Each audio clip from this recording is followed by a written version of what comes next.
Today is Japan Day at Sibos 2012 to acknowledge the fact that we're here in Osaka.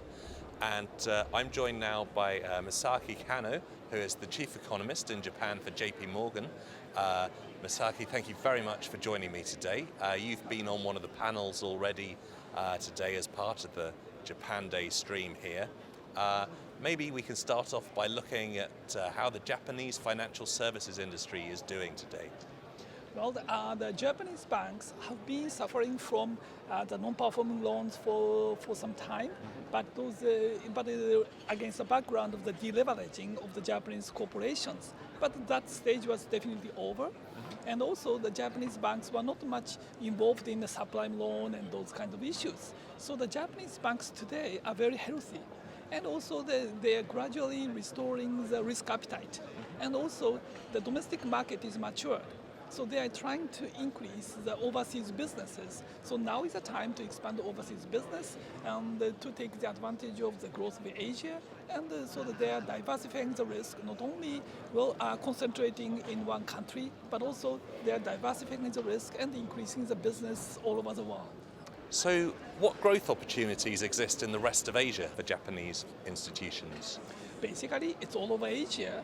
And if you look at the behavior of the Japanese corporations, well, they are naturally increasing the activities in China, but also recently, this year especially, if you look at Japan's export data, the growth to ASEAN is growing double-digit in year-on-year terms, while the export to China is shrinking.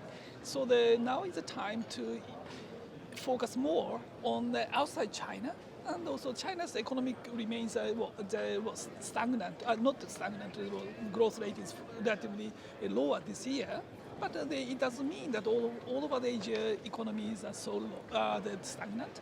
So we can easily find some new market. So these days, for example, the Myanmar is a very closely focused, and so from time to time it's changed. But basically, the Japanese banks as well as the corporations are increasing the businesses all over Asia now. So what are Japanese financial institutions doing to take advantage of these growth opportunities? Yes, each country has its own different demand. So now the Japanese corporations will try to penetrate into the Asian markets, focusing on the special demand, the local demand.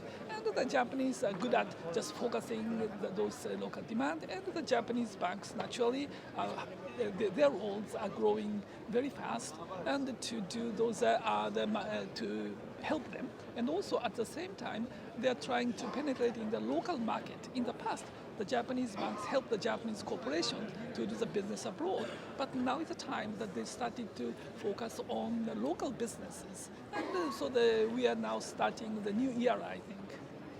Well, it sounds like there's an awful lot of opportunity out there for Japan, which is very optimistic. Masaaki, thank you very much for joining me today. My pleasure. Thank you.